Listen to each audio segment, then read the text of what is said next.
आमची ममता दीदी। जी हाँ दोस्तों, खेला हो बे ई चलबे ना। याद रखिए, तृणमूल कांग्रेस की जबरदस्त नेता ममता बनर्जी। और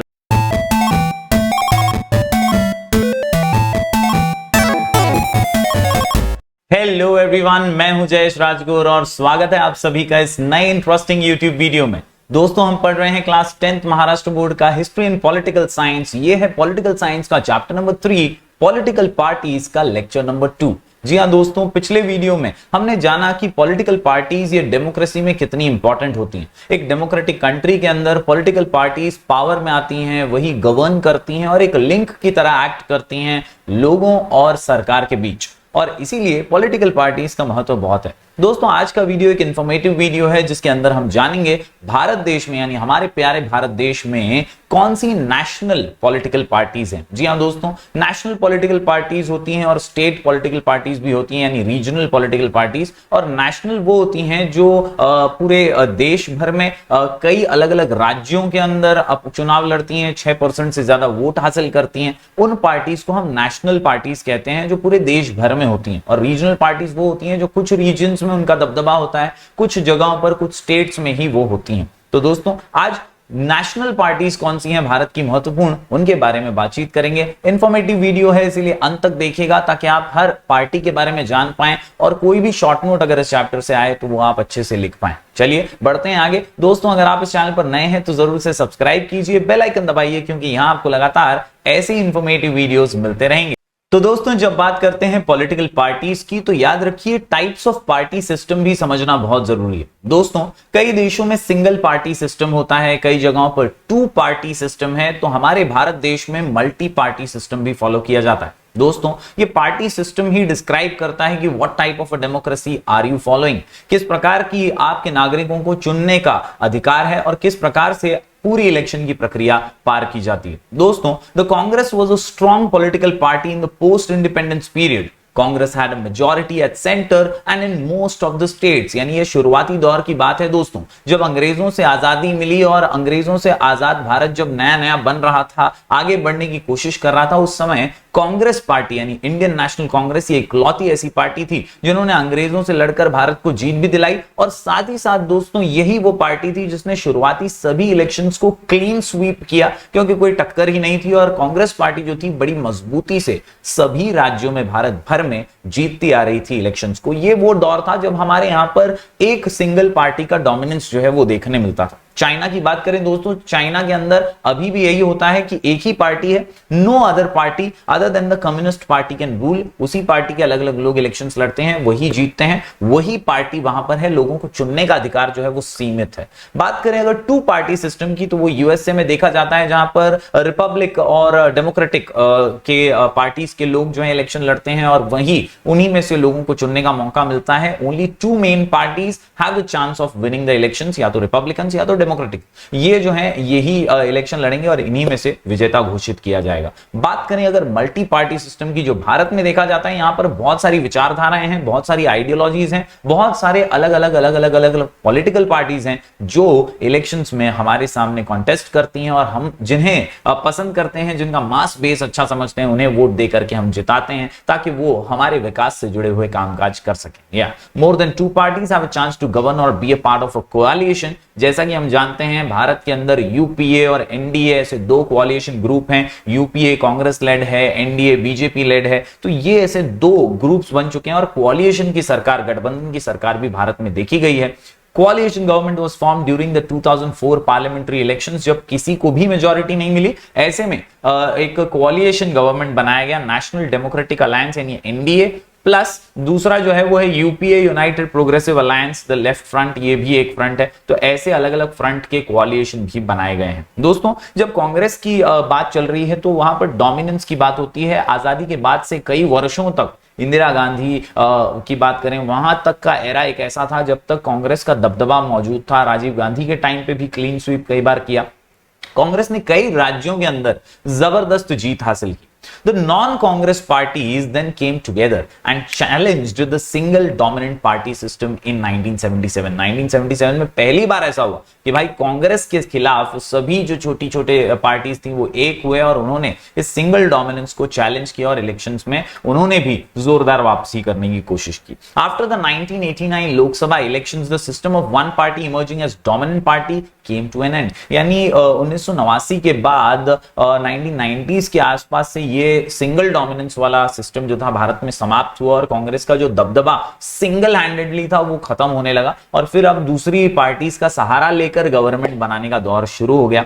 ऐसे में दोस्तों since then different parties began to come together to form coalition. बहुत सारी छोटी छोटी पार्टियां जो थी अब वो कोalition यानी ग्रुप्स बनाकर एक दूसरे के साथ महागठबंधन करके सरकार बनाने लगी। The establishing कोalition governments was an experiment which became successful और ये एक बिलीफ लाता है कि ऐसी सरकारें भी सक्सेसफुल हो सकती हैं हमारे जैसे भारत देश में। In fact the कोalition government system has established in India very successfully. तो ये एक बात है पॉलिटिकल पार्टी सिस्टम की। चलिए अब जानते हैं हर पार्टी के बारे में, कब कौन सी पार्टी का जन्म हुआ, किस तरह से कौन सी पार्टी ने भारत के ऊपर शासन किया है, कैसे गवर्नेंस चला है और कौन सी पार्टी जो है वो क्या क्या रोल और उनकी क्या आइडियोलॉजी है वो भी हम जान लेते हैं। सबसे पहले दोस्तों नेशनल पार्टीज के बारे में आपको थोड़ा सा डिस्क्रिप्शन दे दूं। A registered party is recognised as the national party. जो भी इलेक्शन कमीशन के अंडर रजिस्टर्ड है उसी पार्टी को नेशनल पार्टी कहा जाता है only if it fulfills any one of the following three conditions। तो क्या conditions हैं? तो सबसे महत्वपूर्ण, at a general election to लोक सभा और legislative assembly the party polls 6% of votes। 6% votes तो उसे मिलने ही चाहिए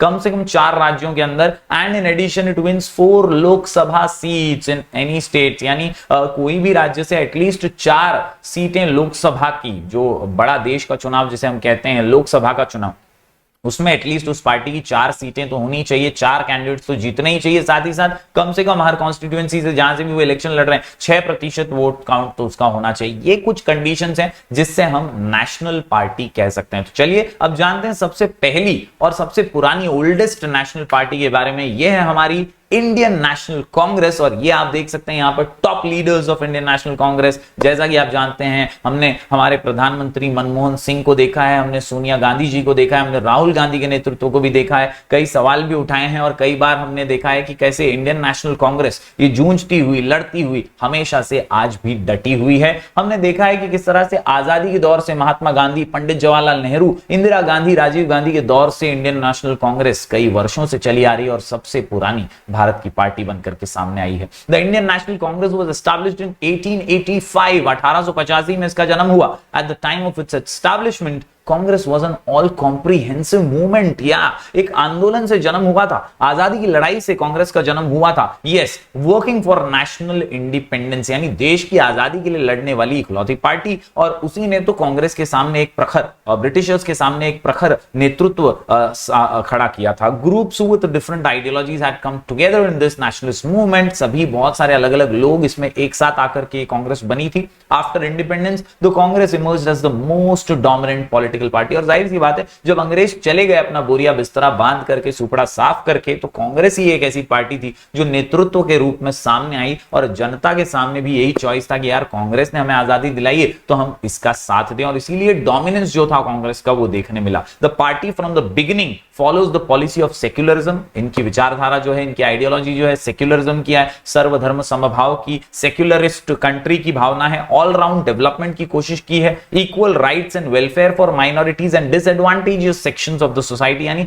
ये पार्टी जो है कांग्रेस पार्टी अक्सर ये बातें तो करती है कि हम सबका बोलते हैं ना कि विकास करने की कोशिश करते हैं, किसी को हम पार्शियल ट्रीटमेंट नहीं देते दूसरी पार्टियों की तरह, हम सिर्फ कोशिश करते हैं कि सबका टोटल ओवरऑल डेवलपमेंट हो। Accordingly Congress has organised various programmes to achieve those objectives. और 70 सालों तक कांग्रेस ने राज किया है, भारत देश के ऊपर सरकार बनाई है अपनी सक्सेसफुली, कई अलग अलग प्राइम मिनिस्टर्स रहे हैं कांग्रेस पार्टी के। तो ये एक बहुत पुरानी पार्टी के रूप में देश में सामने आती है। The party believes in democratic socialism, social equality and international peace. तो ये थी सबसे पहली नेशनलिस्ट पार्टी, नेशनल पार्टी जिसे हम कहते हैं इंडियन नेशनल कांग्रेस। बढ़ते हैं दोस्तों अगली पार्टी की ओर। तो ये कम्युनिस्ट पार्टी ऑफ इंडिया है। कम्युनिस्ट पार्टी ऑफ इंडिया जो है ये एक अलग आइडियोलॉजी से जन्म लेती है दोस्तों। कार्ल मार्क्स की फिलॉसफी कह लें या रशियन फिलॉसफी कह लें या हम कह लें कि जो चाइनीज कम्युनिज्म था उसकी फिलॉसफी, वहीं से जन्म होता है कम्युनिस्ट पार्टी का। This party is based on the communist ideology which was established in 1925 1925 में इस पार्टी का जन्म हुआ। बहुत ही पुरानी पार्टी है कांग्रेस के बाद, और this party works for the welfare of labourers and workers. जो भी लेबर्स हैं, जो भी वर्कर्स हैं, उनके हित में काम करने के लिए ये पार्टी हमेशा आगे आई है दोस्तों। हालांकि अभी के सिनेरियो में देखें तो कम्युनिस्ट पार्टी का वो दबदबा नहीं है। अभी के सिनेरियो में अगर देखें तो बीजेपी कांग्रेस के सामने कम्युनिस्ट पार्टी का वो रैपो जो एक जमाने में हुआ करता था वो नहीं है, और जनता जनार्दन के बीच भी नहीं है। लेकिन कहीं ना कहीं दोस्तों वेस्ट बंगाल की बात करें या कई ऐसे राज्य हैं भारत के अंदर जहां पर कम्युनिस्ट पार्टी ने अपने चीफ मिनिस्टर भी बनाए हैं, कई जगहों पर इनका जो है होल्ड जो है वो बहुत ही स्ट्रांग रहा है। This party works for the welfare of labours and workers, यानी ये जो वर्कर्स और लेबर्स की जो कम्युनिस्ट फिलोसॉफी होती है कार्ल मार्क्स से के टाइम से, उसी को फॉलो करते हुए उसी आइडियोलॉजी को आगे लेके जाने वाली पार्टी है। The party opposes capitalism completely. और दोस्तों हुआ यूं कि ये पार्टी तो बनी फली फूली, लेकिन कहीं ना कहीं इसमें एक दरार आ गई, स्प्लिट हो गई ये पार्टी कि भैया रशिया को फॉलो करे या चाइना को फॉलो करे। इसमें तू मैं हो गई, तकरार हो गई और ये पार्टी डिवाइड हो गई, स्प्लिट हो गई। Yes, in 1960s the party leadership developed differences in 1960s over the issue of whether Communist Party of India should accept the leadership of Communist China और सोवियत यूनियन, यानी China की communist ideology को follow करे कि Soviet union को। इसमें तू मैं डिफरेंसेस हुआ आपस में इसी पार्टी के लोगों में, और ये पार्टी टूट गई। Yes, this led to the split in communist party of India and a separate party that is communist party of India M, that is Marxist का जन्म हुआ, व्हिच वाज फॉर्म्ड इन 1964। यानी एक ही पार्टी से दूसरा पंथ भी निकला, दूसरा इसका एक विंग हम कह सकते हैं वो निकला, और इसका नाम communist party of India Marxist कहलाया जाने लगा, जिसके बारे में नीचे मैंने दिया है दोस्तों। आइडियोलॉजी सेम है, बट जो फॉलो करते हैं ये लोग तो मार्क्सिस्ट आइडियोलॉजी को कंप्लीटली फॉलो करते हैं। This party proclaims socialism, secularism and democracy. The party opposes imperialism completely. Parties policies is to protect the interest of workers, farmers and landless labourers. तो ये किसानों की बात करती है, दलितों की बात करती है, पिछड़ों की बात करती है। कम्युनिस्ट पार्टी जो है ये हमेशा से लेबर्स और वर्कर्स के हित में बात करती है। तो दोनों ही कम्युनिस्ट पार्टी के बारे में हमने जाना। ये भी नेशनल पार्टीज हैं क्योंकि ये भी बहुत सारे अलग अलग राज्यों में इलेक्शंस लड़ती हैं, वहां पर इनके कैंडिडेट जो है इलेक्शन कॉन्टेस्ट करते हैं। बढ़ते हैं दोस्तों आगे। बड़ी पार्टी आज के दौर में और सबसे बड़ी पार्टी हम कह सकते हैं देश में आज के दौर में भारतीय जनता पार्टी, यानी बीजेपी। नरेंद्र मोदी हमारे प्राइम मिनिस्टर हैं, और हम जानते हैं कि किस तरह से 2014 से क्लीन स्वीप करते आ रहे हैं, इलेक्शन दर इलेक्शन, इलेक्शन दर इलेक्शन। और हमने देखा है किस तरह से भारतीय जनता पार्टी की जो सरकार है उसमें कांग्रेस के डोमिनेंस को बहुत ज्यादा हद तक गिरा दिया है, बहुत ज्यादा हद तक कम कर दिया है। भारतीय जनता पार्टी का जन्म जो है वो जनसंघ से हुआ, और एक ऐसा दौर था जैसा कि मैंने शुरुआत में बताया कि कांग्रेस की जो सिंगल डोमिनेंस स्कीम थी ना, उसके सामने लड़ने के लिए कोई था ही नहीं, उसके सामने कोई अपोजिशन नहीं था। जैसा कि आज बीजेपी के सामने कोई नहीं है, जैसा कि हम देखते हैं बीजेपी को डोमिनेंस जो है वो बहुत ज्यादा हो चुका है, और हर राज्य में कहीं ना कहीं बीजेपी जो है वो बहुत ज्यादा लीडिंग पोजीशन में आ गई।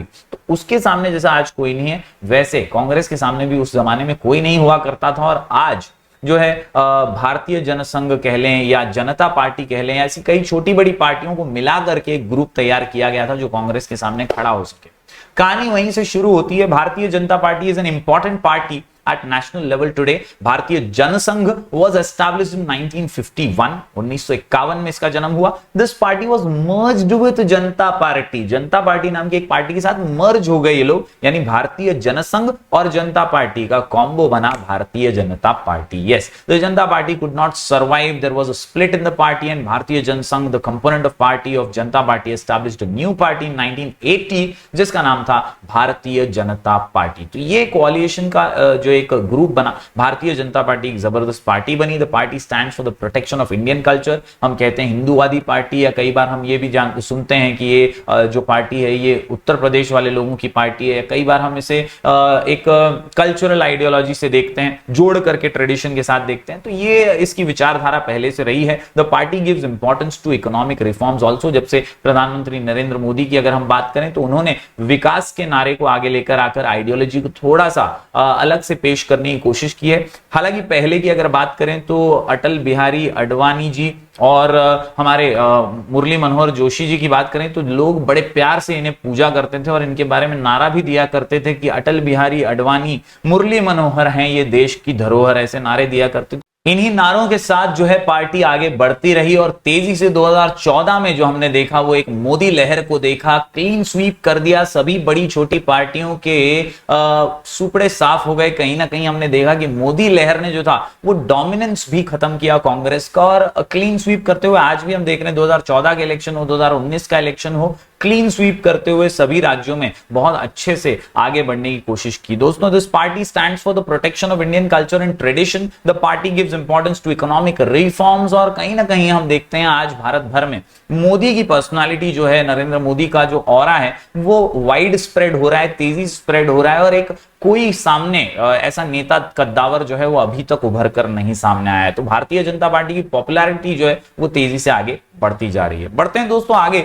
अगली पार्टी की मैं बात करूं तो ये एक जबरदस्त पार्टी है, Bahujan Samaj party. Mayawati lead leadership के अंडर बहुजन समाज पार्टी बात करती है माइनॉरिटीज की, दलितों की, शेड्यूल कास्ट, शेड्यूल ट्राइब्स की, अदर बैकवर्ड क्लासेस की, और ये चाहती है कि सत्ता हमेशा इन्हीं के हाथ में हो। ये कोशिश करती हैं कि इनका भला हो, ये कोशिश करती हैं कि schedule caste, schedule tribes, other backward classes जो हैं ये मेन स्ट्रीम में आ सकें। Bahujan Samaj party professors the socialist ideology in 1984। The party was established with the objective of protecting the interest of the majority। यानी मेजॉरिटी में शेड्यूल कास्ट को, schedule tribes को, OBCs को मेजॉरिटी मानती हैं और उन्हीं का भला करने की कोशिश करती हैं। The party aims to give power in the hands of this majority. और कई बार जो है बहुत जबरदस्त तरीके से इलेक्शंस में लड़े हैं।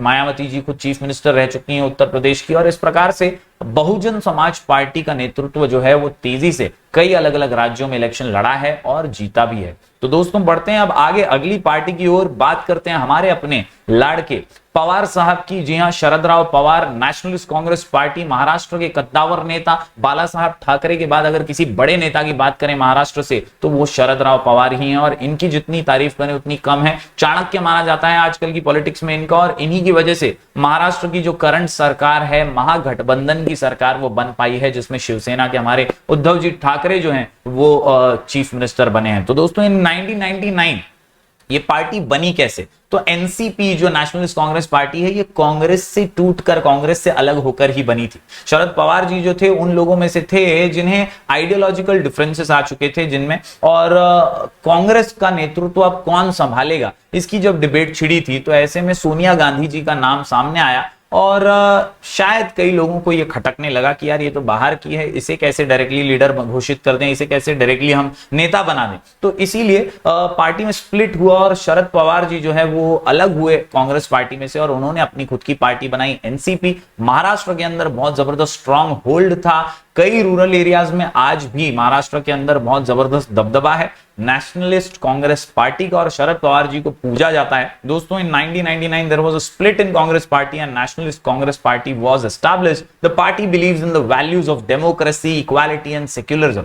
हालांकि कांग्रेस से अलग जरूर हुए थे, लेकिन कांग्रेस का हाथ कभी छोड़ा नहीं इन्होंने, कांग्रेस को सपोर्ट किया। कांग्रेस के सपोर्ट के साथ इन्होंने महाराष्ट्र में सरकार भी बनाई, चीफ मिनिस्टर भी रहे। कई वर्षों तक इन्होंने सेंटर में भी, यानी लोकसभा के इलेक्शंस के बाद भी कांग्रेस को सपोर्ट करते हुए कोalition गवर्नमेंट का भी हिस्सा रहे। तो शरद पवार जी को चाणक्य माना जाता है, महाराष्ट्र की राजनीति में तो जबरदस्त नेता हैं, बड़े नेता हैं, और इसीलिए party for a long period was also a part of coalition government led by Congress at the centre from 2004 to 2014। बढ़ते हैं दोस्तों आगे।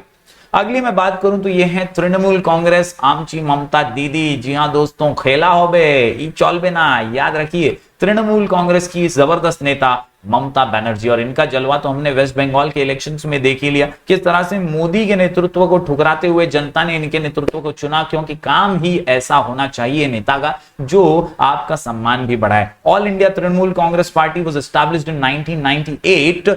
Election Commission gave them a recognition of national party in 2016. The party supports democracy, secularism and protection of interest of the weaker sections of the society। तो इस प्रकार से तृणमूल कांग्रेस भी एक जबरदस्त नेशनल पार्टी है जो कई अलग अलग राज्यों में इलेक्शंस लड़ती है। वेस्ट बंगाल इनका गढ़ माना जाता है और यहां पर तृणमूल कांग्रेस की पकड़ बहुत जबरदस्त है। तो दोस्तों आज की इस वीडियो में हमने अलग अलग नेशनल पार्टीज के बारे में जाना। ये एक छोटा सा चार्ट है जिसके अंदर कच्चा चिट्ठा दिया गया है कि कौन सी पार्टी की कितनी सीटें आई 2009 के इलेक्शन में, 2014 के इलेक्शन में। हालांकि 2014 में तो हमने देखा एक मोदी लहर के अंदर बहुत सारी पार्टीज की उतनी सीटें नहीं आई। बीजेपी जो थी वो लीड में थी, बहुत जबरदस्त कंफर्टेबल मेजॉरिटी में थी। इंडियन नेशनल कांग्रेस 206 और 44 सीटें, कम्युनिस्ट पार्टी ऑफ इंडिया 4 और 1 सीट, भारतीय जनता पार्टी आप देख सकते हैं 116 सीटें दी और 2014 में 282 सीटें। Communist party of India Marxist 16 से 9 पर आ गए, बहुजन समाज पार्टी 21 से 0 पर चले गए और नेशनलिस्ट कांग्रेस पार्टी 9 से 6 पर आ गए। तो ये जो था पूरा सिनेरियो 2014 में चेंज हुआ, 2019 में भी ये कंटिन्यू रहा और अभी भी मोदी जी का दबदबा जो है वो मौजूद है। तो उम्मीद करता हूं दोस्तों ये सभी नेशनलिस्ट पार्टीज या नेशनल पार्टीज को आप समझ पाए होंगे, बड़े पार्टीज को आप समझ पाए होंगे। अगले वीडियो में हम रीजनल पार्टीज को कवर करेंगे और पॉलिटिकल पार्टीज इस चैप्टर को कंप्लीट करेंगे। उम्मीद करता हूं ये वीडियो आपको पसंद आया होगा। जरूर से लाइक कीजिए, ज्यादा से ज्यादा स्टूडेंट्स तक पहुंचाइए। हम मिलेंगे फिर एक बार कुछ और नए वीडियोस के साथ। तब तक के लिए do like, share and subscribe.